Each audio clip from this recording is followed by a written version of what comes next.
Hello, I'm Carl and welcome. I want to talk about understanding compression today, but I'm going to tailor this video towards beginners. So, we hear this word compression thrown around, used by teachers, by singers, and when we're starting out, it is hard to really get a grasp of what it means, how to use this concept to help us become better singers. So, first things first, what is compression? Well, when we breathe out without compression, when we're just breathing normally, there's no compression. The vocal cords are open. As we make sound,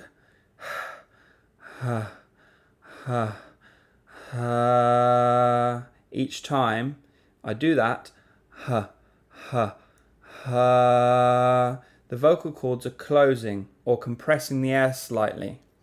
Think of it like holding the end of a balloon and letting go slightly so that some air comes out, it starts to vibrate. Your finger and thumb are essentially the functioning really the same way as the vocal folds are. When they close and air passes through them, they start to vibrate along the length of them. That is the simplest way to understand what compression is. It's just simply chord closure that is that air is passing over, air is passing through, causing the cords to vibrate and sound to be created, or vibrations to be created and filter outwards.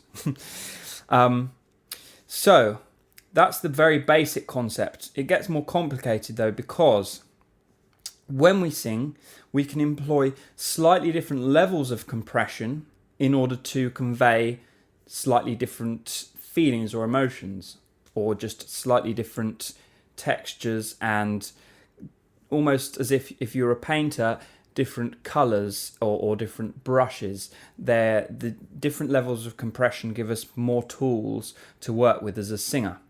So, if we have more compression, an exercise like go or buh would be an example of exercises that lean towards slightly more compression. The cords close very slightly more, but as they close more, in order to compensate for that extra closure, we need a little bit more air pressure from underneath to balance out the sound. Think of it like this: as we close the cords more, if we don't increase air pressure at the same time, or airflow, or support as others call it, then we're going to have an imbalance. We're going to squeeze too much. Buh, buh, buh.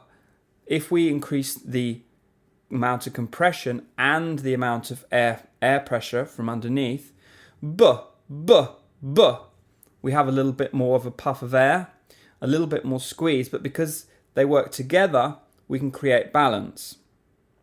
So, understanding compression is also intimately linked with understanding airflow. The two are always combining to create balance. If I have a very, very low volume sound,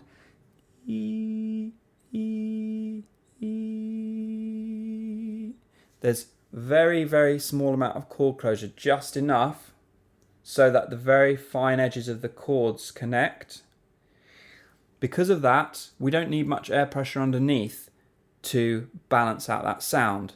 The compression comes down and the airflow comes down a little bit. As we go to more of a neutral sound, mum, mum, mum, mum, they go up together. As we ramp up the sound even more, go, go, go, go, they go up together. As soon as we have the squeeze going up but the airflow staying the same, go, go, it's going to go wrong. As soon as we have the opposite, we have a little bit of chord closure, loads of air, go, go, go. Again, it's going to go wrong. We're going to dry out the folds. That extra air passes over the folds and just dries them out. That's the quickest way to get nodules, is a torchy, airy voice, consistently. Obviously, when we're in the middle of a song and we are trying to convey certain emotions, we can play around with these levels somewhat. They're not iron laws that must be abided by all the time, especially in contemporary singing. You hear singers that err slightly on one side. They generally have a little bit more texture in the sound, or they err with a little bit more energy, a little bit more squeeze in their sound. The problem comes when we're too consistently going away from a natural balance all the time, and eventually it runs away with us and we end up in a right mess. We end up with either a lot of strain or too much air all the time and nodules. So this is why understanding the basics of compression is so important. If you understand that you need to have this nice even balance in your practice between compression and airflow, and that the two work together, as one goes up, the other goes up, as one goes down, the other goes down, then you have an idea in your mind about how to really apply this compression. So exercises that have light amounts of compression are heady exercises like wee wee wee, or woo woo woo, or goo goo goo. They all have just the very fine edges of the chords connecting. Don't confuse that with falsetto or a lack of coordination, which would be coo coo coo. The chords are coming together but not enough so that they're coordinating efficiently. Goo goo goo, goo goo goo, goo goo goo, goo goo goo, goo goo goo. Each one has a very nice amount of chord closure that lends itself to that heady sound.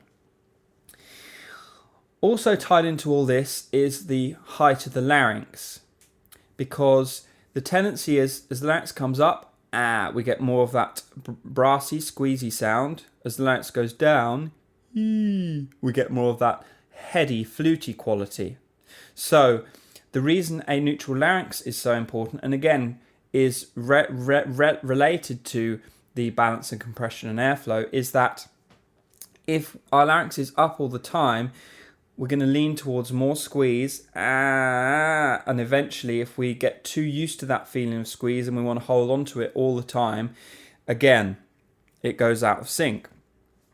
On the other hand, if we have everything wee wee wee, then it's going to be generally give us the chance that we're going to start losing coordination and go towards too much air, too much all the time, or it's going to give us a lack of variety in our singing. Everything's going to have to be heady and light, which can work, but in terms of developing into a more advanced singer, we want to have more options. So we want to have, if we find it easy to be heady and light, we need to be working on how do we get more energy in our sound, how do we get more squeeze essentially, and be comfortable with that squeeze.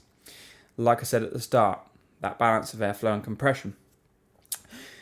Just to kind of emphasize the height of the larynx, what we want is we want to be able to control it. So we want to be able to have we want to be able to ultimately be able to freely sing exercises like nay nay nay, which are brighter, and the nature of them is a slightly higher larynx. We want to be able to release with that quality of tone, but also wee wee wee, we want to be able to release with that quality of tone without changing it through the exercise.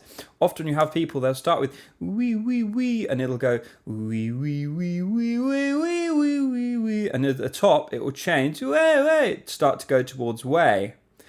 We need to be able to keep it wee wee wee wee wee wee wee wee wee wee wee wee wee, that same quality from the bottom to the top. And the nay, nay nay nay nay nay nay, again the same quality from the bottom to the top. People that want to go heady on the nay will go towards knee, so nay nay nay nay nay nay, because they're losing that compression, they're losing that quality. So every single exercise you have to pay attention. If your tendency is to go headier and for that balance to go more towards airflow and less towards compression as you go up, nay nay nay nay nay nay, then address that. Keep it nay. Nay nay nay nay nay nay. Keep it nay. Again with the wee, if your tendency is to squeeze it, wee wee wee wee wee wee wee wee, then keep it wee. Wee wee wee wee wee wee wee wee wee wee wee wee wee. All this is doing ultimately is helping you become more familiar with the function that takes you up and down in pitch versus the function that closes the chords. Ultimately, they're two separate muscle groups, but people get them confused. They think that they need to adjust one in order to get higher. But the fact is, if you can learn to completely separate these two separate functions in your mind, then you can go high with any quality you like. Yes, really, really heady tones are going to go higher more easily than brighter tones, more mixed tones, more easily in terms of, not in terms of strain or push, just in terms of the quality lends itself to releasing into head voice. Part of this process is trying to figure out what is leaning into the sound, leaning into the mix, versus what is pushing and strain. Pushing and strain is these muscles under the chin tensing, in the neck, anything that's like outside of the actual vocal process. Leaning into the sound is just leaning into the process, but not having these outer lower outer muscles coming in. So go, go, go isn't strain. Go, go, go isn't strain. Go, go, go is strain. If we're able to just keep understand this difference between strain and leaning into the sound, then we're already on our way to really understanding singing. So, just back to compression briefly. I've kind of gone off a little bit on a tangent, but for beginners, really, the thing you need to get with compression is that it works in sync with airflow. It's always intimately linked. The two can't be separated, really. B, we want an even balance between the two, and especially at the beginning, we're aiming for some kind of area in the middle of too much versus too little. So too much and not enough. Ma ma ma ma ma ma. The voice is thinning out, but there's not enough compression to really give the sound substance. Ma ma ma is too much. Ma ma ma ma ma ma is somewhere in the middle. We've got compression, we've got airflow, they're balanced. It's not too squeezed and it's not too airy and light. From that foundation, if you can master that, you can lean one way or the other ultimately. And the better you get as a singer, the more you understand these extremes. But initially, you've got to find this middle area, because that is the hardest area to find for most people. It's the area that feels the most vulnerable, and it's the area that requires a lot of work to really get right. Hope this has helped to get today, guys. Please comment, rate and subscribe if you've enjoyed this video, and have a great day. Bye-bye.